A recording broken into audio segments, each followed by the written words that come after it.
রমজান মাসে গুনাহ মাফের জন্য আমাদের কোন আমলগুলোতে বেশি গুরুত্ব দেওয়া উচিত? রমজান মাসে আল্লাহর কাছ থেকে মাগফিরাত লাভের জন্য সবচেয়ে বেশি গুরুত্ব দেওয়া উচিত তাকওয়া চর্চার ব্যাপারে। তাকওয়া চর্চা কি? তাকওয়া চর্চা হলো রমজান মাসে সকল প্রকার গুনাহ থেকে বেঁচে থাকার সংগ্রাম করা, আল্লাহ ভীতির চেতনা থেকে। যে আল্লাহ তাআলা রমজানে দিনের বেলায় পান করা, আহার করা, হালাল খানা, হালাল পানীয় এগুলো রমজান মাসে দিনের বেলা গ্রহণ করতে যে আল্লাহ নিষেধ করেছেন, তাহলে যেগুলো আল্লাহ নিষেধ করেছেন হালাল না, সেগুলো কত জঘন্য হবে।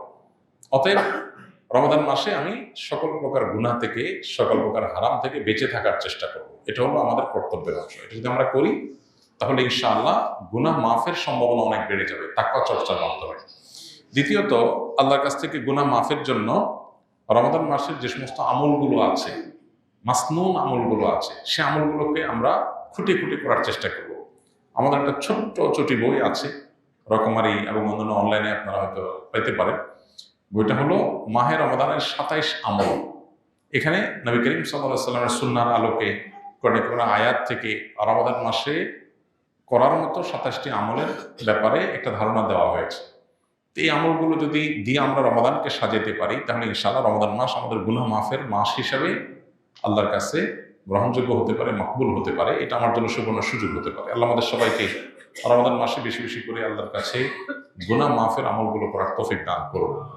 একটা বিশেষ উদ্যোগ রমাদান মাসে আমাদের থাকা উচিত তাকওয়ার পাশাপাশি, সেটা হলো দোয়া। আমরা প্রতিদিন যদি আল্লাহর কাছে চোখের পানি ফেলে দোয়া করি, আল্লাহ আমি গুনাহ থেকে যেন বের হয়ে আসতে পারি, আমাকে তৌফিক দাও, যেগুলো হয়ে গেছে সেগুলো মাফ করো, নিজের সঠিক সিদ্ধান্ত নেওয়া, নিজের ব্যাপারে শক্ত অবস্থান নেওয়া, পাশাপাশি আল্লাহর কাছে এভাবে কেমন একটু দোয়া করা, এর মাধ্যমে ইনশাআল্লাহ আমরা গুনাহ মাফের দিকে যেতে পারি। দান করার মাধ্যমে আল্লাহ সন্তুষ্টি পেতে পারি। এর সাথে সামনের ভিতরে এগুলো সবই আছে। আমি সৌদি দাম্মাম শহরে ছিলাম, দাওয়া সেন্টারে ক্লাস করেছি। হাদিসের দলিল রহি আছে, বুকে হাত বাঁধা রফে আদায় করাতে আমাদের ইমাম কয়েকজন মুসলিমদের উপর ক্ষিপ্ত, আমাদেরকে গাধা গর্দব ইত্যাদি বলে বেড়াইতেছে। সে বলতেছে, নামাজ পড়লে আমার মতো করে পড়তে হবে, না হয় আপনারা আলাদা মসজিদ বানিয়ে নেন। আমি কোনটা করব, সহি কোনটা বললে উপকৃত হব? ভাই, প্রথম কথা হলো যে এ বিষয়ে আমরা এর আগে বারবার বলেছি, কোনো ব্যক্তি যদি রফে আদায় করেন তাতে তো আশপাশের মুসল্লিদের ডিস্টার্ব হয় না। তো এক্ষেত্রে অন্যান্য যে সমস্ত ইমাম হন, মুসল্লি হন, ফিকহে হানাফি যেটা এদেশে প্রচলিত সেটার যারা ফলোয়ার, তারা এটাকে ডিসকারেজ করা এই লেভেলে যে না হলে অন্য মসজিদে চলে যান, এটা অবশ্যই গর্হিত এবং অন্যায় কাজ। যদি কোনো ইমাম এটা করে থাকেন, তিনি এটা ভুল করছেন। কোনো মুসলিম, কোনো মুসল্লি তাকে তিনি ভিন্ন কোনো মতের উপর আমল করছেন, এই জন্য মসজিদ থেকে বের করে দিতে হবে, এটা ইসলামের শিক্ষা না। এতটুকু সহনশীলতা আমাদের থাকা উচিত। সাহাবা ইকরাম রিদওয়ানুল্লাহ আজমাইন, তাদের মধ্যে একাধিক আমল প্রচলিত ছিল, একাধিক মত প্রচলিত ছিল, কিন্তু কেউ কাউকে মসজিদ থেকে এটার কারণে বের করে দেননি। ইমানদারের মধ্যে এতটুকু সহনশীলতা থাকতে হবে। সেই সাথে আপনার উদ্দেশ্যে আমার নাসিহা থাকবে, আমাদের অনেক ভাই ব্রাদার আছেন যারা ভিন্ন কোনো মত এর অনুসরণ করে তিনি বিপরীত মতকে ডিসকারেজ করার পেছনে লেগে যান, ফতোয়া দেওয়া শুরু করে দেন, এটা সঠিক না, এটা আয়াতে নাই, এটা হাদিসে নাই। এই জিনিসগুলো আপনার কাজ না, এগুলো আলেমদের কাজ। যেগুলো আলেমদের কাজ, গবেষকদের কাজ, একাডেমিশিয়ানদের কাজ, সেগুলো তাদের কাজ তাদেরকে করতে দেন।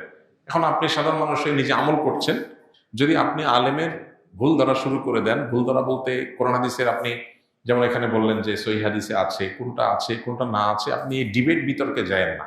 এগুলো গেলে নিজের ইমান আমল নষ্ট হয়। এগুলো বেশিরভাগ একটা পর্যায়ে গিয়ে ইগোতে পরিণত হয়। ইগো, আমি একটা মাযহাবের, উনি আরেকটা মাযহাবের, আমি একটা মাসলাকের, উনি আরেকটা মাসলাকের, আমারটা আমার প্রমাণ করতে হবে। ব্যক্তিগত জেদ, রেষারেষি এবং জেতাহারার মতো একটা মানসিকতা অনেক সময় চলে আসে, যেটা আমাদেরকে ইখলাসের গণ্ডি থেকে বের করে দেয়। এই জন্য আল্লাহর ভয় অন্তরে থাকা উচিত। আমি যেটাকে সঠিক মনে করছি, আমল করছি, আমি চাই আমার অন্য ভাই সঠিকটার উপর আমল করুক, কিন্তু এই ওলামাদের, ইমামদের ইস্তিহাদগত বিষয়ে ডিসকারেজ করা, ভুল ভাল বলে বা আপনার ফতোয়া দিয়ে বা এটার বিরুদ্ধে আপনার ডিবেট, বিতর্ক উস্কে দিয়ে বা এই সমস্ত কিছুর পিছনে সময় ব্যয় করে আমরা বেশিরভাগ ক্ষেত্রে নফসের চাহিদা পূরণ করি, বেশিরভাগ ক্ষেত্রে আমাদের দিলের আকাঙ্ক্ষা পূরণ করি, বা আমরা ইখলাসের গণ্ডি থেকে অনেক ক্ষেত্রে আমরা বের হয়ে যাই। এই জায়গাতে উভয়ের সবারই সতর্ক থাকা কাম্য। আমি তো মনে করছি আমি সঠিকটা করছি, কিয়ামতের ময়দানে জান্নাতে আমার যাওয়াটা হলো লক্ষ্য, সেখানে আমি পারবো কিনা, সেটা হলো গুরুত্বপূর্ণ প্রশ্ন। আমি করছি, আল্লাহর কাছে যদি গ্রহণযোগ্য না হয়, আল্লাহ যদি বলেন আমি গ্রহণ করলাম না, আল্লাহ গ্রহণ না করার জন্য করার কারণ দরকার নেই। আল্লাহ চাইলে গ্রহণ করবেন, চাইলে না করবেন। আপনি একটা মাটির কিছু তৈরি করেছেন, করে আপনি ভেঙে ফেলছেন, পৃথিবীর কোনো আইন আদালত আপনাকে কিছু বলতে পারবেন না। আপনি তৈরি করেছেন মাটি দিয়ে, আপনি ভেঙে ফেলছেন, আপনি কারোর ক্ষতি করেন না। আমরা আল্লাহর সৃষ্টি, আল্লাহ সৃষ্টিকর্তা। আল্লাহ আমাদেরটা গ্রহণ করবেন, করবেন না, জান্নাতে দিবেন, জাহান্নামে দিবেন, পৃথিবীতে সৃষ্টি জগতে কেউ তাকে জিজ্ঞেস করার নাই। লা ইউসআল আম্মা ইয়াফআল ওয়া হুম ইউসআলুন। তিনি যা করেন তার জন্য কোনো জবাবদিহিতা কারোর কাছে নেই। তাহলে আমার তো দিল থাকবে ভয় যে আমি কিয়ামতের ময়দানে আমার অবস্থা কি হবে। এখন আমি যদি সব বাতিলের খাতায় দিই, ফতোয়া দিতে থাকি, আর নিজের মনে করি আমি একেবারে জান্নাতি হয়ে গেলাম, এটা উচিত না। আবার অপর দিক থেকে যেটা বললাম, গ্লোবালাইজেশনের এই যুগে সারা পৃথিবীতে মানুষ ছড়িয়ে ছিটিয়ে আছে। একটা সমাজে একটা মাসআলাকের উপর আমল হবে, ভিন্ন কিছু থাকবে না। এটা এই বাস্তবতায় অন্তত, যেখানে যোগাযোগ ব্যবস্থা উন্নতি হয়েছে, এক এলাকা মানুষ আরেক এলাকা যায়, আরেক এলাকা থেকে আরেকটা মাসলাক, মানহাজ, মাযহাব এগুলোর সাথে পরিচিত হয়, এগুলো থেকে এক একজন এক একটা মত পথে যাওয়ার মতো রাস্তা তৈরি হয়। এই বাস্তবতাকে সামনে রেখে আমি আমার মসজিদে বা আমার এলাকাতে এটাই শুধু চাই, এর বাইরে আর কিছু চাই না, এটা অবাস্তব। আর বিশেষ করে মুসলমান আখলাক সুলভ না, অন্তত আমরা যার যার মতকে সঠিক মনে করি, যেটাকে সেটাকে আমল করব, এবং এটার পক্ষে প্রয়োজনীয় আপনার শর্ত শারাইত মেনে উসুল, মূলনীতি, প্রিন্সিপাল লক্ষ্য করে দাওয়াতও দিতে পারি, দেব। কিন্তু আমরা মুসলমান সুলভ আখলাকের গুন্ডি থেকে বের হতে পারি না। আল্লাহ আমাদের সবাইকে হেদায়েত তৌফিক দান করুন।